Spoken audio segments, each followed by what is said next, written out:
Here we go. Yeah. Got it. So, okay, there we are.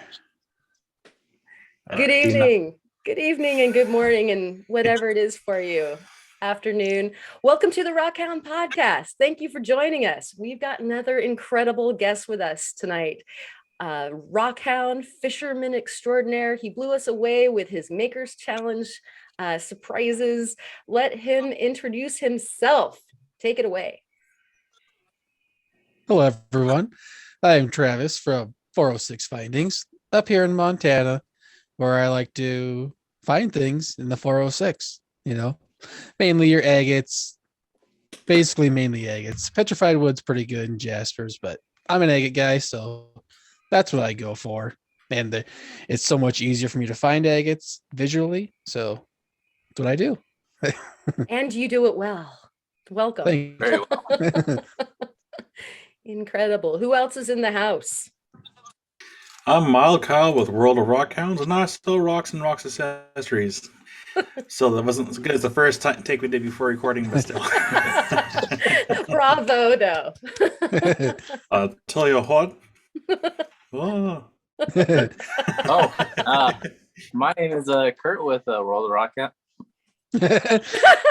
Not World of Rock, Rock.Hounding.Adventures. Oh my gosh. Out here in Western Colorado. I guess I can step down now. Excellent. And I too am Kurt from Western Colorado. Actually, no, I'm just Karen from over here on the breezy Oregon coast with Ozone Fine Art Ventures. And all right, that's who's in the house. And so we're gonna shout out to you now. Thanks so much for coming by and joining us. We'd also like to thank Nira from last week's episode, Geo Rock Nerd, for coming to the show. That was a really good time. Michelle also wanted to thank us for introducing her to such a lovely lady. And so she went and subscribed. So if you haven't checked her out yet, definitely go subscribe. Dustin and Claude also loving Nira, as well as Rookie Rockhound, aka Jessie. She's one of his favorite folks to learn from. So there's a great endorsement right there. Rock and Roll Rockhound, stoked on Geo Rock Nerd as well, and professed that he was in fact playing with his digital microscope, and that is why he missed the podcast from the week before last, but he did promise that he would send some pictures. So yay. Sandmaker, checking in from Claremont, Florida, said that he was polishing rocks outside and it was starting to cool down. So he stopped, and that was cooling down to a chilly 67 degrees. So yeah, that was warm. Yeah. Feeling hot. Yeah, I think he's gloating just a little there. All right, so I hope you're staying warm out there in Florida, Sandmaker. Thanks for joining us. Eric popped me a message about joining the Discord, so I popped you a message back. All you have to do is check us out at the email rockhoundingroundtable@gmail.com to send us a request, and I will send you a big shiny invite, and you can come and join us over there on the Discord server. And we had Greek Explorers, Cliff Walker, Rockhounding, Lindsay, and a whole ton of folks there in the chat join us. Thank you so much for doing that last week. And how was your guys' week? We'll start with Travis. How was your week? Well, so far, for Monday, we had a nice 50-degree weather day. So I was able to actually get out and rockhound and get a little sunburn going. It's always exciting in January. So Score. Yeah, exactly. So I was able to get out, rockhound, find some pretty cool stuff. A nice agate, some nice petrified wood. And I'll be putting that on my next video coming out in a couple days, probably Saturday. But other than that, it's been cold, just terrible. So I've been inside polishing, all that fun stuff. Wow. Nice. It'll be cool to see that video then. Like, see the cool scores that you found, and maybe we'll all get like a little contact sunburn off of you. Maybe. Right. I wish. How about you, Kyle? Well, as you all know, I wasn't here last week. I was taking a little break, and I do want to say thank you, Karen, for taking over for editing. I might have to take off next week too, since I'm sitting in tonight. It's all good, But just as long I as just you're wanna say- there telling me to record or not. Deja vu. I know, right? But no, the podcast last week looked really awesome, and I was in the process of doing dishes and doing family stuff when the podcast was live and everyone was watching. So it was really nice to see things still come together, even though I wasn't there. So you guys should all give yourself a pat in the back, 5 gold stars, and a high five. Just Woohoo, thanks. And then at the same time, you're needed. So that's a good balance, right? Yeah, I mean. Yeah, because like we all talked about, like it's a good thing I don't like I'm still at home, so if there's ever any issues, like just I'm literally just either a phone call or like a message away, like hey, help, help. But other than that, just I have like one customer project. Actually, I got a couple done over the weekend, and I got one I'm halfway done, and I'm excited to get those done before the end of the month, hopefully. If not, then I'm still going to send out half of the package because do a lot of pieces for the first half that I got done. And then some of you may have seen that I had activated memberships for my channel. I had Karen had mentioned that if I ever did memberships, because there was like one video I shared between everyone behind the scenes regarding Porch Pirates. Karen's like, oh, if you ever have memberships, you should have that be a video. I'm like, you know what? It's not a bad idea. And then Jared reached out like, hey, you should at some point, think about memberships. I'm like, well, you're the second person to say that. And so sure enough, I started it. Figured, why not? Nice. And then I'm also in the process of working on a website too. Woo-hoo. So I'm trying to do a little bit of everything all at once right now. So I have like more coals in the fire. But yeah, other than that, just doing some small stuff here and there and just working on achieving a cool goal that will hopefully happen someday. And that's doing the rock thing full time. Nothing vague. Yeah, nothing vague. Just a little bit. Yeah. Okay, I will be as vague. Like I'm hoping to like do the rock thing full time, not just YouTube, but like YouTube, lapidary classes, selling rock either out of the shop or online. I want to be able to focus enough energy to actually make this where I can just pretty much work from home and be my own boss. Because this isn't a very relaxing hobby. It's something I love to do. So why shouldn't I work towards doing it full time? So it is Absolutely, one step at a bravo. time. Yeah, one step at a time, one day at a time. So that's where I'm at right now. Kurt, back to you. Well, it's been kind of quiet around here. It's been cold and miserable outside, so I haven't really been doing much besides wire wrapping and getting some pendants listed on my Etsy store. My father sent me some Texas pink granite. I should get that in the next couple of days, and I plan on doing some cutting, cabbing, tumbling, and making some like cufflinks with using the pink granite, and possibly some bolo ties and some other interesting things that I'm working on in my head. So Nice. that's pretty much how my week has been going. Oh, that sounds awesome. Pink granite. I guess pink granite, Texas pink granite from the Uplift. I can't remember the proper name, but yeah, it's basically what the state capitol was built from. So That's awesome. Yeah, can't wait to see Nice. that. Yeah, yeah. cool. So what about you, Karen? Let me see. I oh, it's been such a long week. Released a video over the holiday weekend. It was a holiday weekend, so there was extra time. That was a fun frolicking out to the beach video.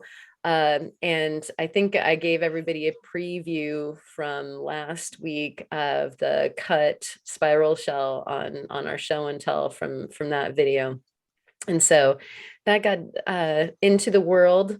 And then I've been polishing boulder opal some more, just making a huge mess, and it is cold outside. So I've been making that huge muddy orange mess inside. But that's what you get to do when you're an adult. Nobody's gonna yell at me for having a little bit of orange splatter somewhere over there. And so got some of that going. I've got a little preview of some of what was generated for the show and tell coming up a little bit later. And I got to go to the post office the day after the holiday to pick up an awesome package from somebody in this room. Who could it be? No, it's not me. It's a mystery, not so much a murder. And so that is also part of my show and tell for later. Had such a good time getting into this incredibly generous box that had a few of my favorite things. And so we'll show that off a little bit later. And there will be at the very least 2 shorts coming out about that this weekend, if not a full-length video. Not entirely sure how much grind I'm going to be able to grind out. So we'll see. That's pretty much what I've been up to. So those are how our weeks went.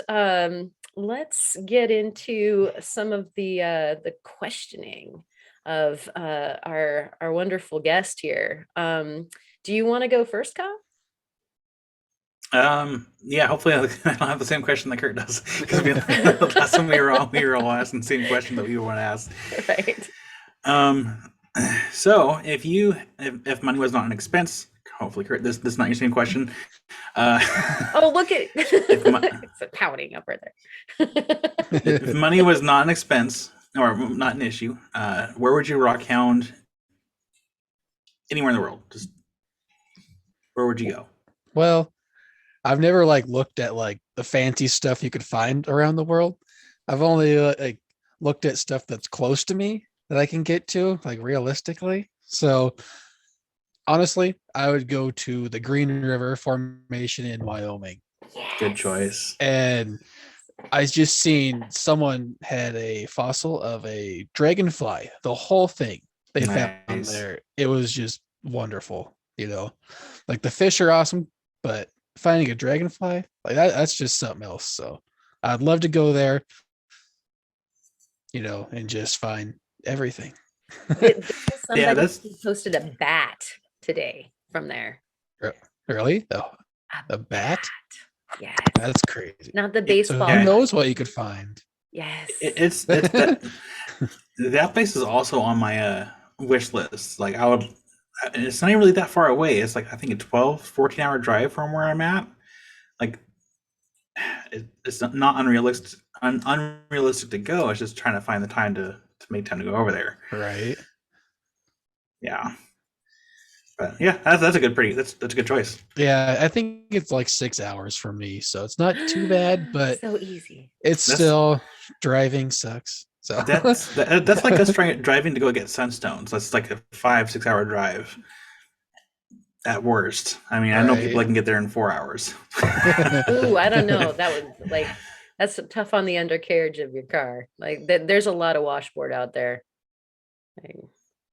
Well, he goes out there often enough where it didn't matter. He hovercrafted over it like Luke Skywalker. That excited to get there. Yeah. Right on. Yeah. So was that your question, or you got more? Yeah, that was my question.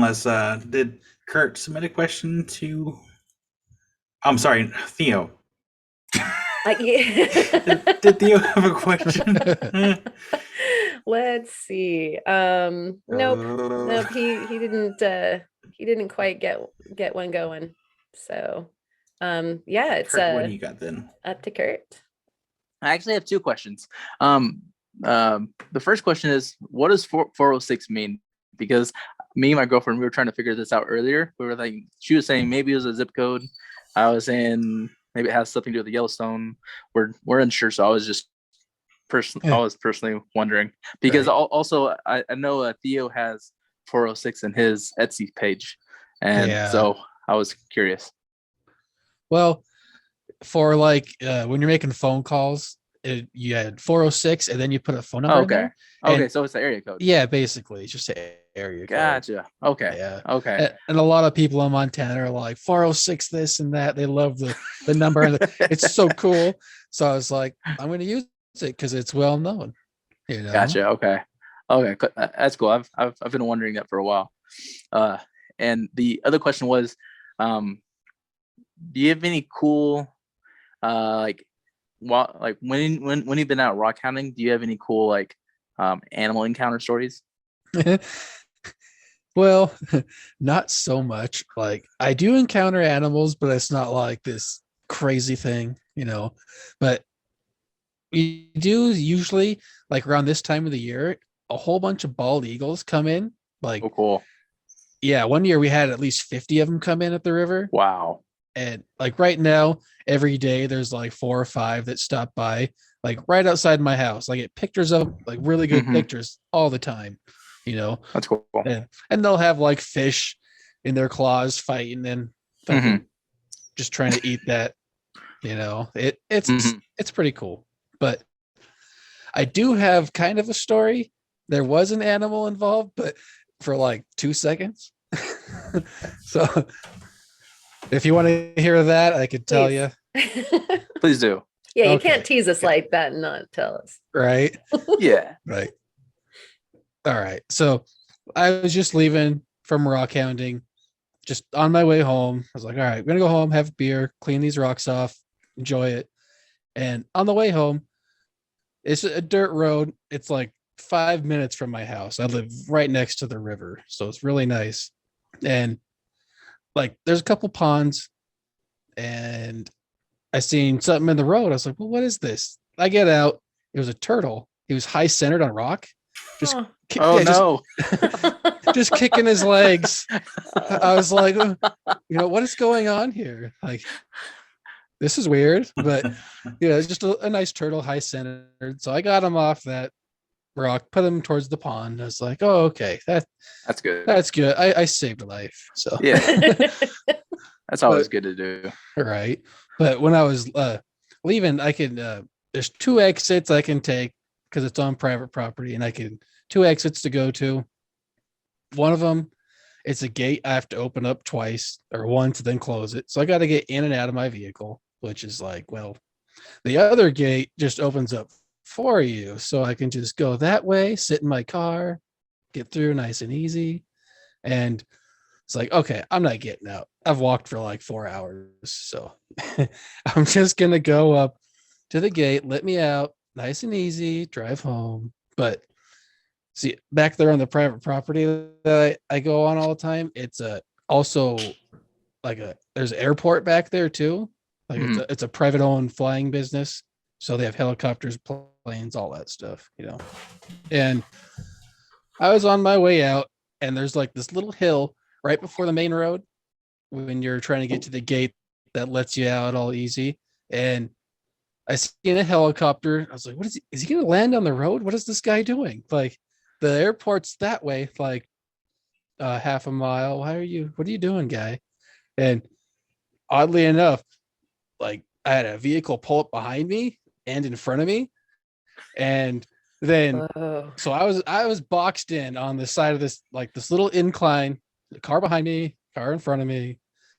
And then another one pulled up by the gate, and then the helicopter landed on the road. And I was like, I'm just finding rocks. Don't worry. I ain't doing nothing. It's just rocks. Like a guy got out of the vehicle, exchanged a package with the helicopter guy. He took off. Like this is how like rich they are. They can just like they're probably delivering cookies for all I know. Oh my gosh. Like, but I was just sitting in there, my vehicle, like no one was looking at me, no one said anything. So I was just kinda like I guess what I was stuck there, so I just had to accept it, But then the helicopter took off, 2 of the cars left, and then a couple people stayed. I just slowly creep out. Like I was like, I should have just took the other gate and let myself out and been home. But no, I had to be lazy and want to let the gate open up for me. And now I'm all in this predicament kind of thing. So It goes to show that sometimes the easiest way is not the fastest. exactly. And like once I got through the gate and on my way home, I look at my backpack of rocks. I'm like, you almost got me in trouble, guys. So, That's great. They got a stern talking to. right. Oh my gosh, that is funny. That's a cool story. Yeah, that would be quite unexpected, and you're wondering, like, okay, like, is it the feds? Are they wondering if I'm trespassing or what crazy thing is going on? When that happens, like every possible like thing flows into your mind. Like I've had a similar experience, but not on private. It's more on national parkland, and it scared the living crap out of me. I didn't do anything wrong, but yeah. I basically I was in Arizona at the National Petrified Forest, and I was taking pictures of the sunset. It was just beautiful over the painted desert with petrified agatized wood in the scene, and I didn't realize I was there after hours, and like what you said, 2 cars pull up, box you in. And these big, huge security guards get out and start hounding me about what am I doing there after hours and if I'm stealing rocks and all this stuff. But yeah, I wasn't. I was just taking pictures. Right. But taking pictures don't hurt me. Yeah. I'm sorry. I'm innocent. I know it makes you think like, am I doing something wrong? Oh, I know. You feel guilty even though you're not. Yes. Like, yeah, exactly. I'm busted. I feel you, man. man. Yeah. Wow.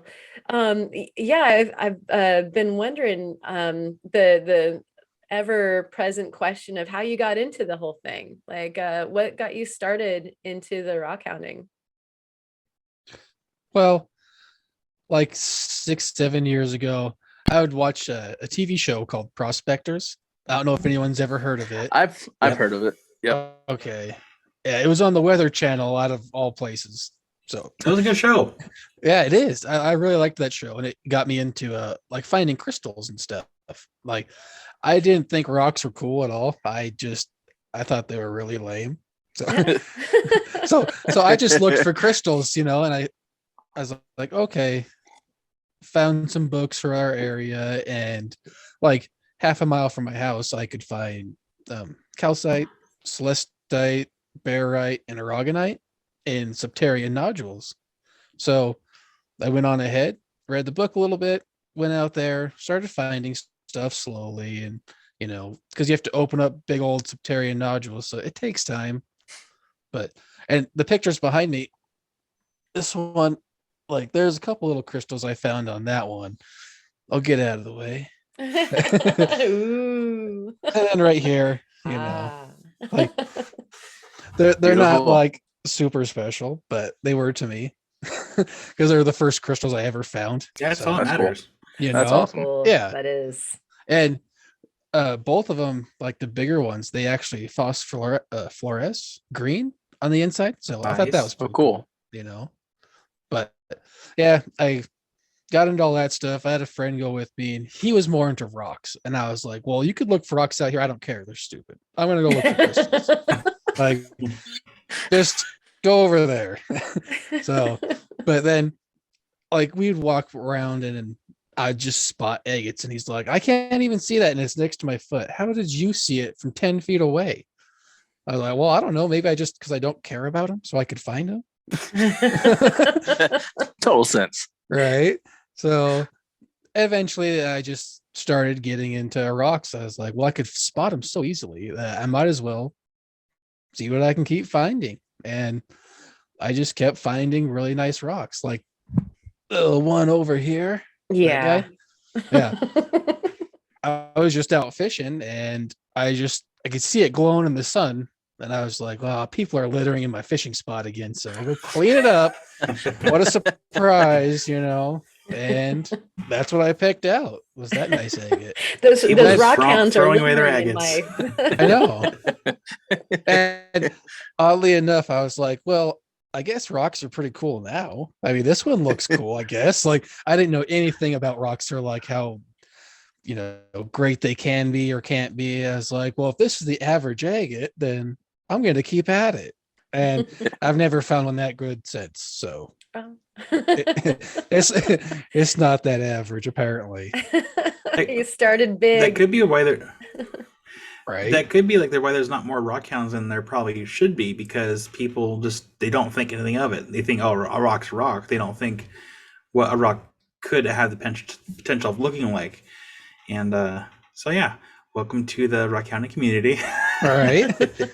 Yeah. Oddly enough, now I don't even find crystals anymore. Just rocks. Total 180. Probably Yeah. easier to find. It is. It's so much easier. I ain't got to spend 7 hours opening a septarian. I just walk around, listen to music. Like, oh, hey, here you go, just picking everything up. So it's much easier. Yeah. You joined the dark side. Basically. Yeah. Do it. Right. Awesome. That's a good answer. And unexpected too. Like, I didn't like rocks. Yeah. I used to make fun of them. And now you're just having conversations with them in your car. Right. No big deal. So Tyler, from Geode Cracker and Collector, he wanted to know if you had to pick between rock hounding and fishing, one or the other, for the rest of your life, what would you pick? Hard-hitting question. Can we bet on this really quick? This guy. Yeah, let's make this This interesting. guy. I almost want to say you're going to pick fishing. That's what I would choose. Honestly, it's such a tough call because when I'm out looking for rocks, I'll bring my fishing pole. And when I'm out fishing, I'll stop and look for rocks. So it's like Perfect combination. It Yeah, is, two great tastes that taste great together, especially because you might find some food. Right. Yeah. But I don't think I could pick. I would just fall over. I'd give them both up. We'll see. It's all or So nothing. if you had to choose, Yeah. fishing would definitely be. I would say fishing would definitely be the one I would choose, just because like if you're out in nature and you get stranded out there, you're gonna have to hunt for rocks to fish. Right. If you want for like spear fishing, or I mean, I guess you could use a piece of like a limb or branch or whatnot, but like you're gonna need agates to strike fires and Yeah.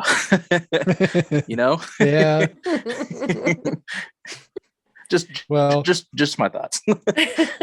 That is a hard choice, though. It is, I mean, but just for an answer, I guess, honestly, I'd probably choose rocks because I can do so much more with it. Like fishing, you get out there, you cast and whatnot, and it's like, okay, well, a couple hours of this, I'm good. But I could rock hound for like 5-6 hours. Mhm. Yeah.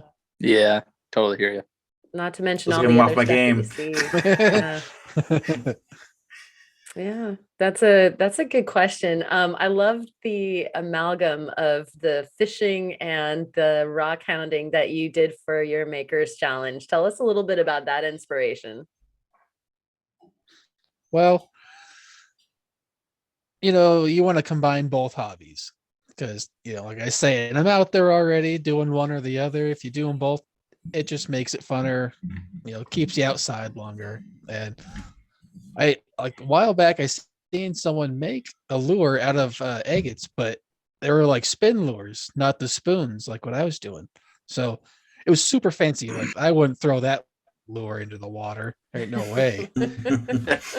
But I was like, well, I want to make something similar, but it was way above my my pay grade trying to make a spin lure out of rocks. So I was like, I can make a spoon. That's just a cab with some holes in it. So you know, so I was like, well, I'll give it a shot. I tried a few, didn't do too great. The rocks broke because drilling holes in rocks is always terrible. But, but Yeah, there's I got a some few to magic work. involved. Yeah, you did. That was so good. I was so And then it turned stoked out on that. beautifully. Yes.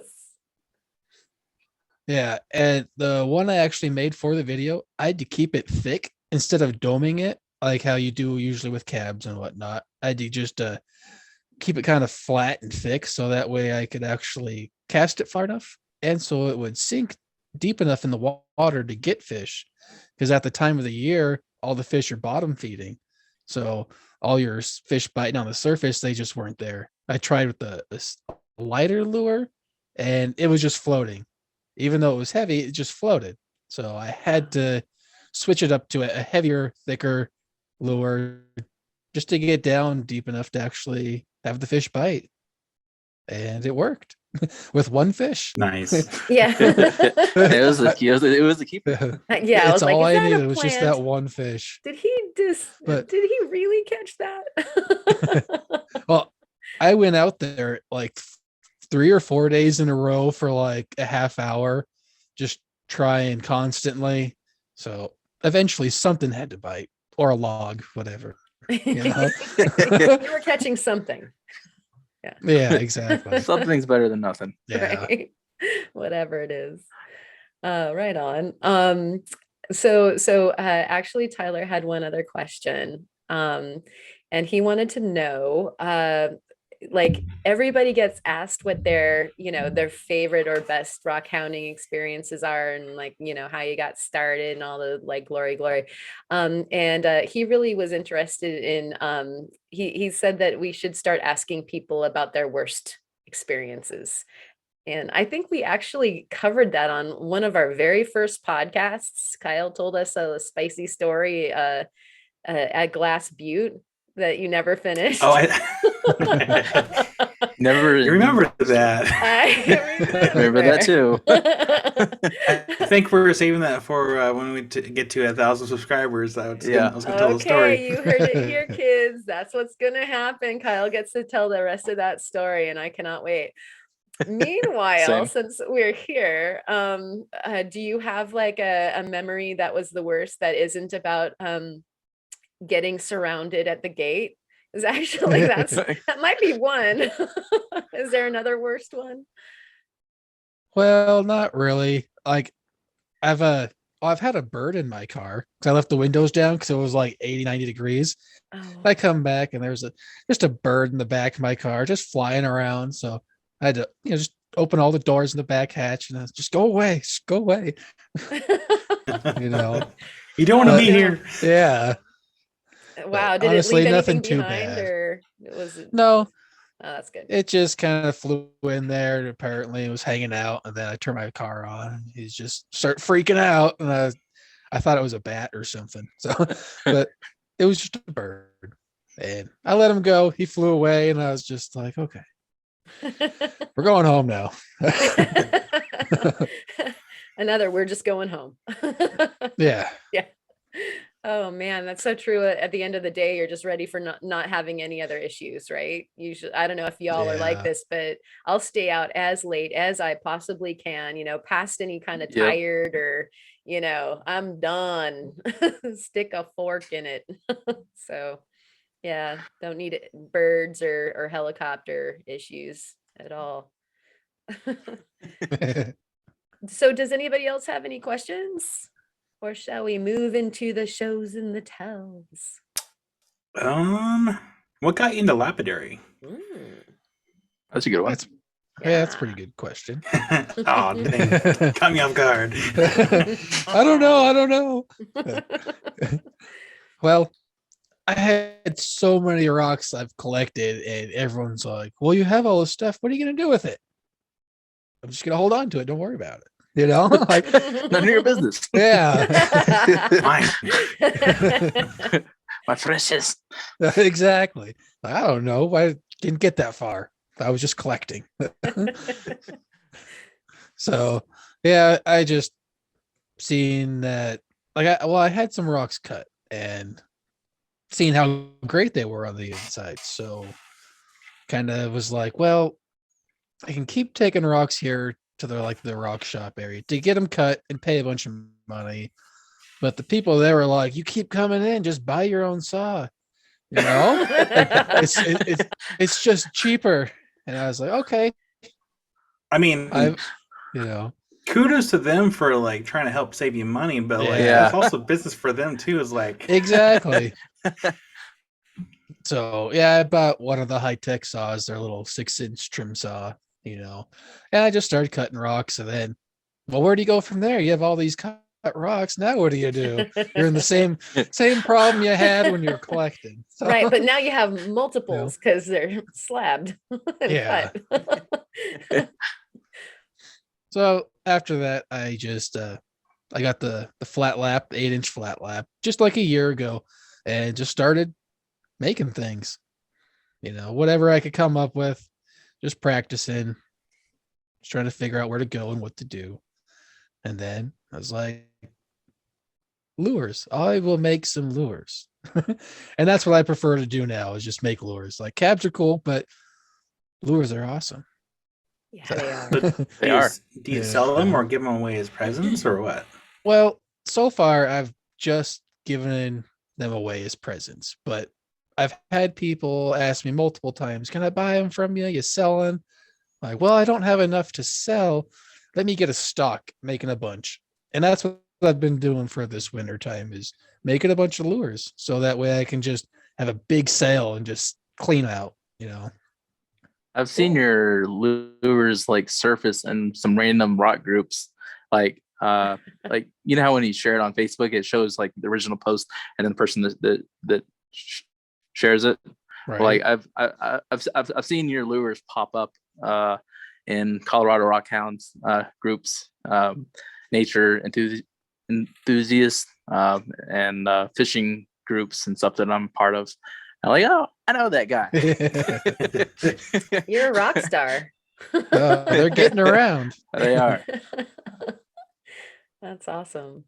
Well, they sure Yeah. are pretty. And I like the idea of making something that is usable too. You know, Right. Yes. I like the idea of course, making things that are jewelry oriented and that sort of thing. But there's a lot of that. You know, there's a lot of people out there making cabs, doing something different. That's just really cool. Yep. Agreed. Well Yeah. said. Easier to sell too.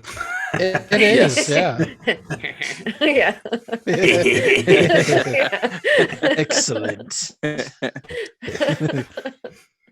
That was a good question. That was a great question, Kyle. Yeah. Go I ahead. don't know why I didn't think to ask it before, because you know it's one of those things like, well, we have all these rocks now what? And because Amy's asked me that before with the rock estates that I bought. It's like, well, you have more rocks than you know what to do with in your lifetime. I'm like, I know, I'm aware, and you know I don't. I admit that I have like a rock problem. Like I'm not denying it, and I told her at least it's an organized obsession. And it has potential, you know, like Yeah. there's a master plan kind of going on. So, you know, there's that too. Yeah. Yeah. It's not just going nowhere.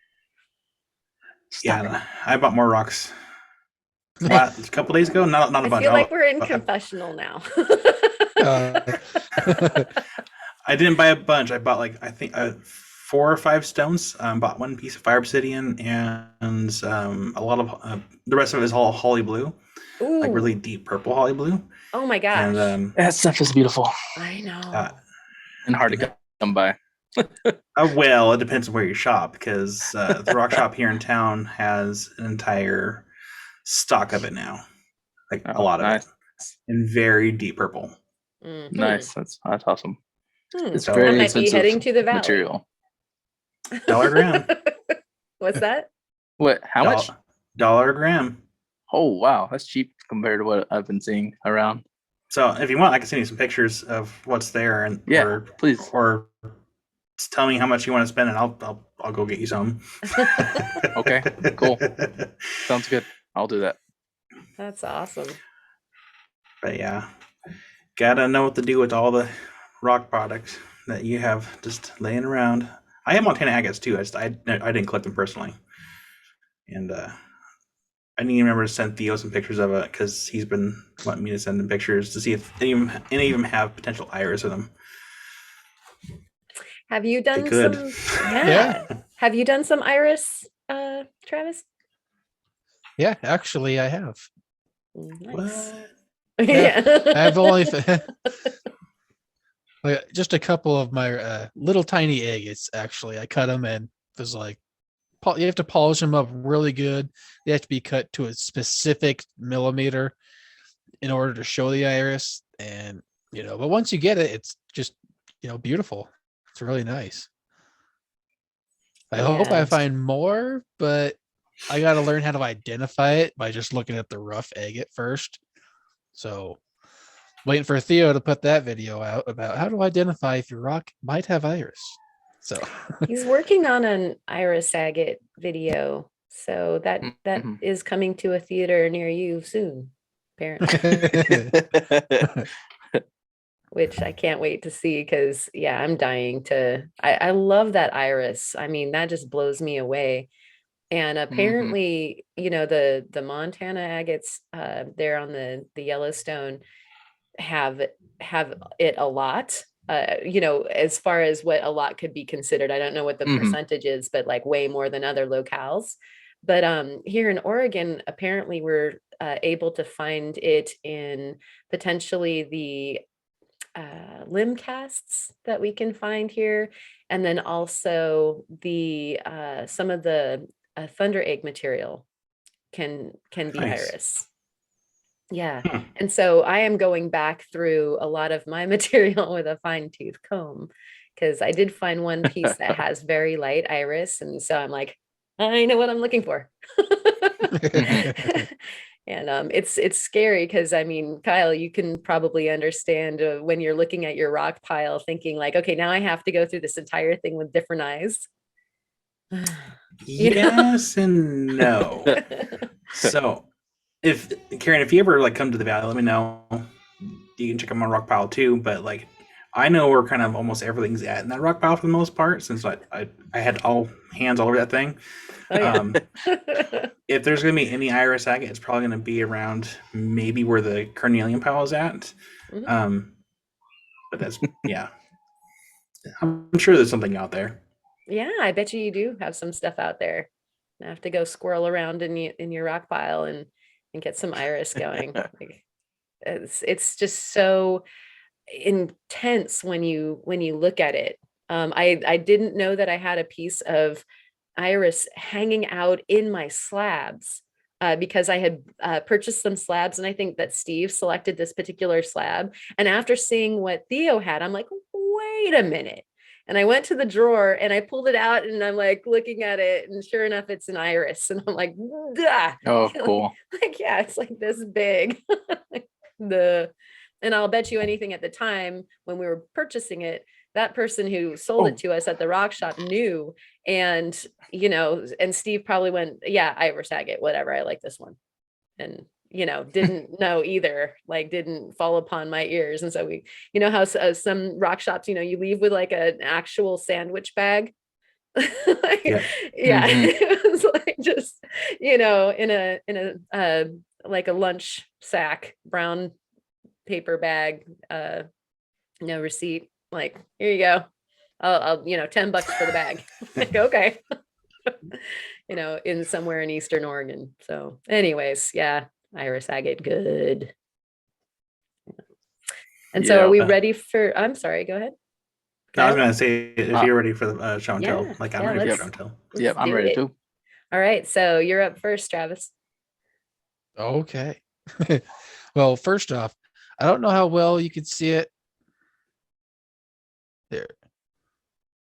Yeah. Nice. Okay. That's awesome. And It looks like a tooth, and like if you do like the fossil test where like you lick it a little bit, it does stick to your tongue just a little bit. So I'm like hoping it's a fossil, but I've asked the Facebook geologists, those guys, and everyone's like, no, it's just a rock. Get out of here. Your rocks, they just shape like that, I'm like, well, it looks like Well, a it could tooth. it could also be like a cast, like it was a tooth at one point, and then like a cavity and sediment filled in, and then like the actual tooth deteriorated, and it's just like a kind of like a trace fossil. But Right. uh, I have a couple pieces that are similar to your piece that I found out in the middle of the forest in Texas, and I think that's what that is. But then that looks very similar to it. So it could be like a cast or like a trace fossil of a tooth. Right. And like it looks like a shark tooth, and everyone's like, well, we don't get megalodon shark teeth in Montana. I was like, well, I Doesn't looked have at to the be a megalodon. exactly. Sorry. See, I looked at the chart for a shark teeth, and it actually looks just like a great white shark tooth. And I went back to like what was found in Montana a long time ago was giant great white sharks. I'll So be darned. and it matches up with a great white shark tooth. Could But, you I don't know. So could you maybe like cut like a face like on one of the flat sides, like cut just a very thin layer and just maybe get like an inside look? Because that's what Kyle and Karen told me about some other stuff I was finding here in Colorado. I was wondering if it was bone or not. right. I probably could, but I don't know if I want You don't know if you want Yeah. to. Yeah. Yeah, I'm I like, know. well, I know. but also it has like a little indent towards the back of it where it Oh, looks like wow. it could have been a artifact, like a spearhead or something. Look up boat stone. Um I can't remember exactly what they were, but they're kind of shaped in that shape, and they have like an indentation where it kind of goes down, kind of like a bowl in a way. Right. They were used for atlatls. Do you know what an Yeah. atlatl is? Sounds familiar, but I don't remember.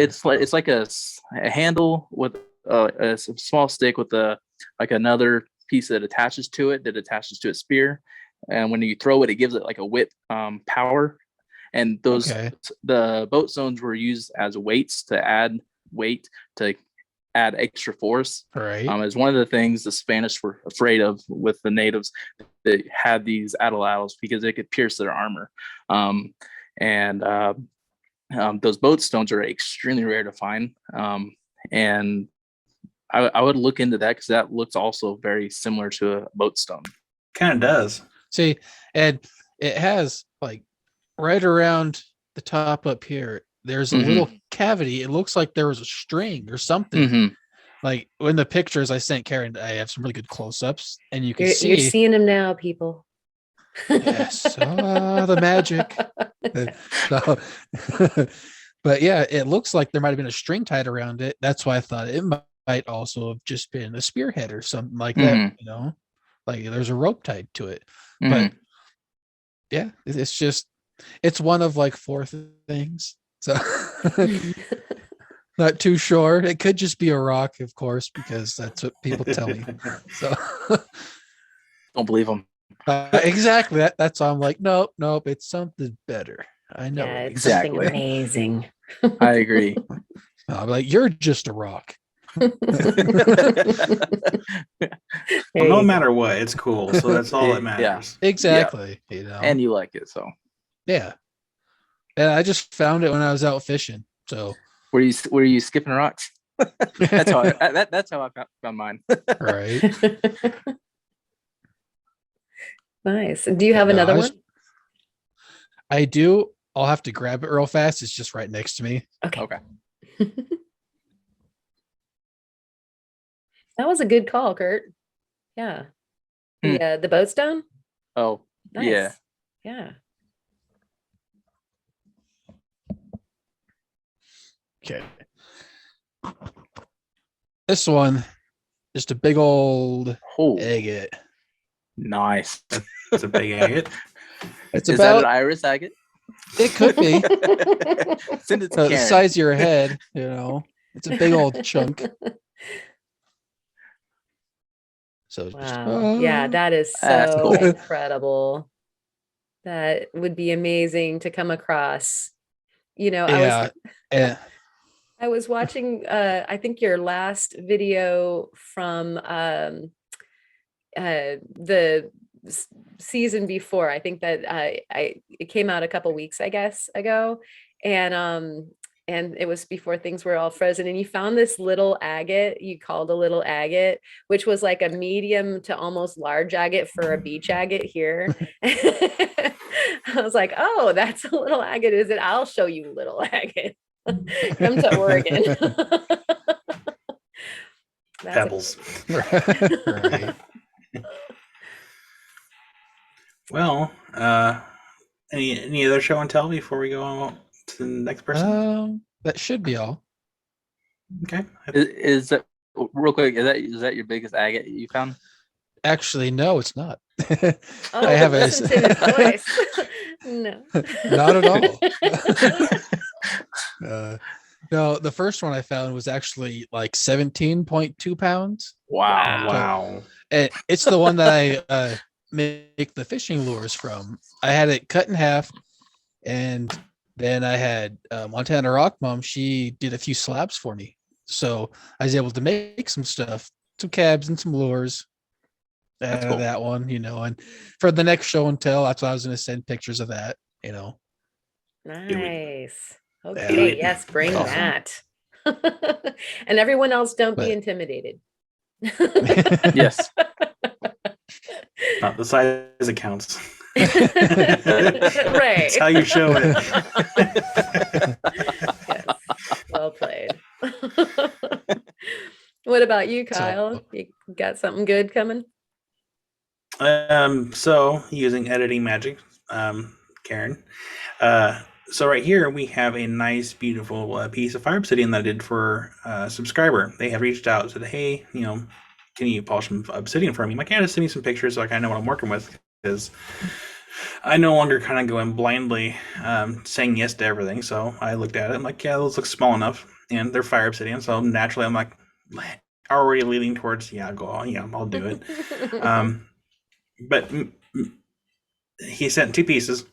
I polished the front and back side of one of them, and then just the front side of the other one, and they both turned out beautiful. And I was glad to be able to send that back. And I think he should have gotten it Tuesday, this last Tuesday. And I was happy to get those done and out the door. I got them before Christmas, and I didn't want to send anything out around the Christmas time just in case something got lost in the mail. So yeah, beautiful fire obsidian. That's my show and tell. Short and sweet and hot. Beautiful. Hot and sharp. And didn't you just drop a video about that as well? Yep, the same pieces. And so that video, I was going to try something different. I was going to do two videos. I was going to do that video, and then a secondary video that was a not so edited video, so that it wouldn't have all the speed ups. It would have had like everything left there in place, because I know I do have a few subscribers that do want to watch the longer content form of me working on stuff, and I was going to have that as an unlisted video in the description. Well, during the editing process, I realized I had spoke the wrong grit wheel when I was working. I was like, now I'm going to work on the 400 grit. It's not 400, it's 600. And I caught that in editing. I'm like, wait a second, that wheel's not 400. I went and double checked in the garage. I'm like, oh, it's 600. Now I have to leave that part out. So at some point, I tried to do that, and the pitch from when I first recorded from the backup, it didn't quite line up right. So I'm like, you know what, nah. So I'm just gonna leave it alone, and at some point I'll do that. I'll have a shorter version of the video and then a longer version for people that want to watch the longer content of whatever I'm doing, so they can see how I'm using the stone on the wheel and how long that process takes. Because otherwise, that video would have been around like 40 to 45 minutes. Wow. instead of the 10 minutes that it was at. Nice. So something to look forward to. And it's not gonna be one of those things where like you have to be a membership to watch the longer version. It's gonna be it will be free for all the subscribers, so I'm not leaving anybody out. Yeah, It's just not gonna be no, go ahead. I was just gonna say there's a lot to learn. There's the nice fast version if you're into it because you want to see like here's it before, here's it after, and you get to watch quickly that this person actually did it. There's that kind of viewing, and that's entertaining. But then those of us that are into lapidary and if say you just got your first big machine of wheels or something like that, you want to watch the whole thing. You want to see like how is he holding it? How does he go, how does he get that shine on that material if you got some obsidian or something like that? So it's so valuable, as a learning tool. And that can also give you an idea too of about how long it might take to work on whatever material that you're working on. Because the thing is, if that slab was an agate or a piece of petrified wood, the timeline wouldn't have been nearly the same. It might have been a little bit shorter, maybe by like 10 minutes or so, but it all depends on the material. And yeah, I get it. People want to see that process, and so that's something I'm working forward. I'm working towards. So the people that want to learn can learn. Sweet. That's noble, Duh. sir. Aw. Nah. We like it. Yep. All right. Kirk, what you got? Yep, Kirk. So my show and tell is I couldn't really find the specimens I was wanting to show, but they're from Kentucky, over north of Elizabethtown, Kentucky, and from the hold on, let me get them out of this container. This is just some pieces of. I have more of this, but this is oxidized pyrite and some limestone found. It is 5 miles west of Interstate 65 on Joe Prather Highway, at the staircase of the road cuts, I think is what the locals call it. On the bottom layer, there is a area where you can find some really beautiful tiny fossil specimens of like Brachiopods, rugose coral, ammonites, and also some pyrite. And there's also, I found this thing there too. I don't know if y'all can see it. Yeah. It's like a little cool corkscrew. I found some of these in another location in Kentucky, but this was the first one I found while I was there in Kentucky. I would go there after work, right before sundown. But these were found in the Madruff Member Borden Formation, and the age is the early Mississippian, which is 358.9 to 346.2 million years old.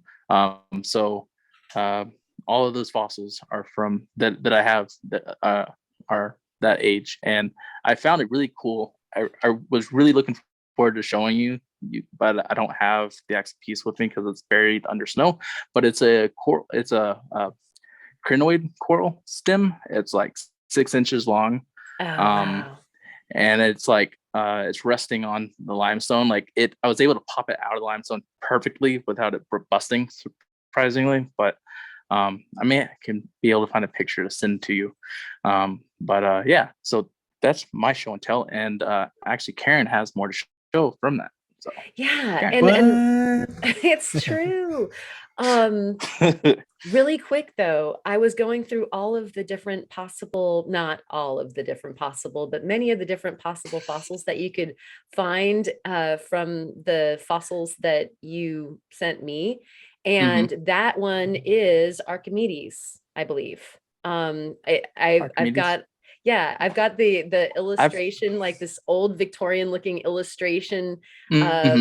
Yeah, and that was on it. And when you just showed that, I was like, cool. wait, I think I've seen that. This one? Yes. Yeah. Okay, cool. Yeah. It's I'll have to Archimedes. put one aside and send to you next time I do a box to you. Okay. And I will send you that illustration so that you can see Yeah. what incarnation I'm talking about. Um, Yeah.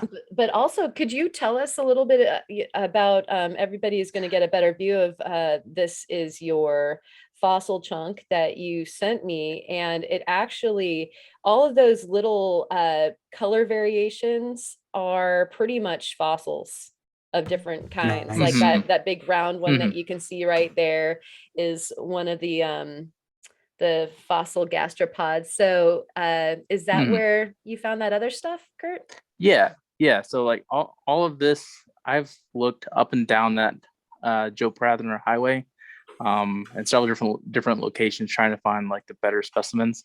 And that location that's 5 miles west of 65 on the right hand side of the road has probably the most fossils kind of like compacted together. I have some bigger pieces of the limestone that has some bigger fossils in it that are outsides buried. But yeah, everything's from that location. And for the locals that are in the area, on the app called Rocked, the geology app, there is a location saved. If you look on, if you're in that area, if you look on like local tourist places to go on that app, that location is saved where you can go and just use park a car right off the side of the road and just act like you know what you're doing. Don't worry about people passing by because you're right off the road. Oh, wow. So Wow, that's great. Great tips. If I was out anywhere within, say, a 300-mile radius of that place, I'd be visiting it because I am so blown away by that chunk that you sent me. It's so chock-a-block full of fossils. I'm dying. yeah, and the smallest ammonites I've ever seen. Yeah, yeah. I think that might be a uh Or am I Euomphalus. saying that right? It might Okay. be like I'm yeah, there's all these they different. they look like it, but I Yeah, don't know. I'm trying to catch up with what stuff is from that, just out of pure curiosity. But it's neat. There's a bunch of iron, and so there's a Mhm. lot of them are oxidized that you can see. Mhm. I'll go ahead and pop up the picture now. So Kurt sent me this box. Obviously, he was the one I was alluding to before, and he sent with a little note this particular chunk. Have some fun with some prep on this chunk.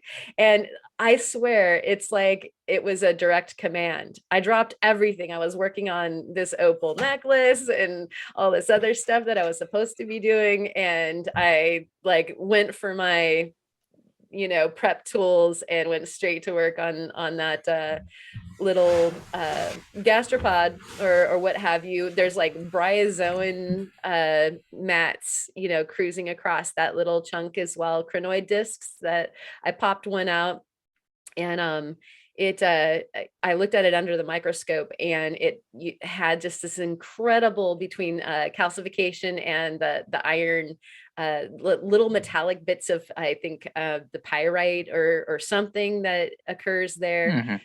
Just a festival under the microscope. So I took all of the sand that came from prepping the fossil and put that under the microscope as well, because I'm preparing a sand special from sands of different places. Theo's getting me Oh, some cool. Florida sand, and I've got sand from here, and like just different flavors of sand, right? Because it's pretty interesting when you get it under the microscope. And it said that there were some microorganisms as far as the fossil record went, and I wanted to see if I could find any of those just by chance. And sure enough, I'm popping it up now. There's this little guy that I found, and the structure of part of that fossil or whatever, it looks crystalline. So some sort of a permineralization is way too symmetrical, and it looks like it might have eye sockets and a skull and a rest of the body. And I sent it to my scientist dad to like, he's like the biggest skeptic in the whole wide world. And so if it passes the dad test, then it might actually be something. And he got really excited. And so I'm going to That's cool. hopefully be able to contact some people and find out what this little guy is. What you're seeing is 250 magnification. So he's really small, but he looks like a fish fry or something like that. I've raised baby fish and it looks so much like that. So I don't know. That's super cool. Yeah, it Oh, is. man, so like that came out of that magic came out of that box, Kurt. So how much fun it was. I figured you're gonna have a blast with it. Oosh, yeah, right from the get-go. And I haven't even, like, now I want to make the whole thing into sand.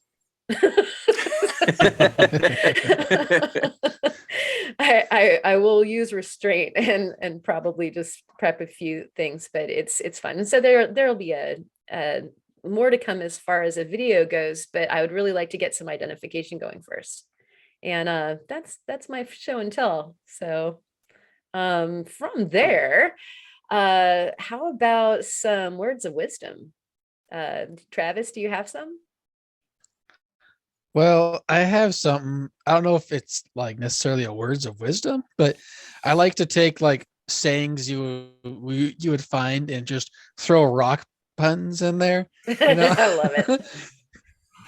So, like, there's that one, give a man a fish, you feed him for a day, you teach him how to fish, you feed him for a lifetime. Well, I put rocks in there instead. So, because why not? So, let's see. I got give someone a rock and they'll be happy for a day. Teach someone how to rock hound and they'll be happy for a lifetime. There you go. I like that. T-shirt. Put it on a t-shirt. Put it on a t-shirt. Exactly. Right. That's awesome. Yeah, I like that. And there's always a bad day rock hounding is better than a good day at work. Yeah. Yeah. Yes. Another t-shirt, dude. agreed. You need to TM these. Yeah. That's great. Probably start making $1 million off t-shirts alone. Right. That'll be your airport. Yeah. Right. I want people delivering stuff to my helicopter. Yeah. Meet me at the gate. Right. Right on. That's awesome. Yeah, thanks for that. Do you have any Yeah. more, or is it on to Kyle's? Well, I got another one, I guess. Yes. It's like life is like a rock. After all the grit you go through, you either come out polished or broken. That's a Yeah. good Yeah. one. I like it. Yeah. Yeah. You start posting these on your community tab. Right? Yeah. I should. Yeah. Yeah. Awesome. Weekly words of wisdom. Right. He's got 1 million of them. Love it. Thank you. Oh yeah. Yeah, thanks. See, my words of wisdom. I had one picked out earlier, but I already forgotten it. I'm right there with you. But if I would say pay attention to your surroundings. If you're wanting to do something and something comes up where it kind of leans towards doing something, and it's not just a coincidence anymore, it's something that is meant to happen. Going back to starting the memberships for my channel, I was always on the fence about it. I'm like, I don't know. But when, Karen and someone else had mentioned, Jared, they mentioned the word membership, and I'm like, that's not a coincidence.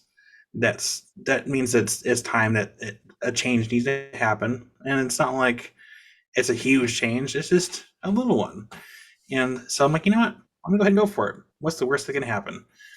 And I got a lot of support from friends and other community channel people that are out there, and it was I felt like it was the right decision to start that. So if you're wanting to do something, just kind of keep an ear out for the chance that it's meant to be. I like That's that. my word of wisdom. Yay. Yeah. Yeah. That definitely has some legs. Yeah. I love it. Good job. And congratulations on the member thing too. That's good. Yeah, totally. Yeah, thanks. I think the hardest part was like making a little because you can make like little badges for people that have been like a membership for like brand new 1 month, 2 month, 3 month, 6 month, 1 year, 2 years. So like you can make upwards of 6. That was the hardest part, like trying to figure out like the badges, because like they suggest that you try to make little badges that kind of go like coincide with one another. Mm-hmm. And I'm like, oh, I don't know what to do for badges. And so I just went with the pooping gnome. I'm like, you know what? I'm gonna keep it going. No brainer. Pooping gnome. Here's your golden pooping gnome for supporting me. The 2-year one, the 2-year pooping gnome is just the pooping gnome inside that little heart with a golden heart next to it. So if anyone does become a member for 2 years, you get that little heart one next to your name. Awesome. Something to aspire to, people. All right. How about you, Kurt? You got some words? I did, but I completely forgot what it was. And so this may make sense, may not. It just popped up in my head while saying I don't know what I'm going to do. But you know how when you go rock hounding and there's that one rock that you see every single time you go to that spot, and you just like, no, it's nothing. I don't want it. Just pick it up, take it home, and then you're gonna have like a good story to go with it.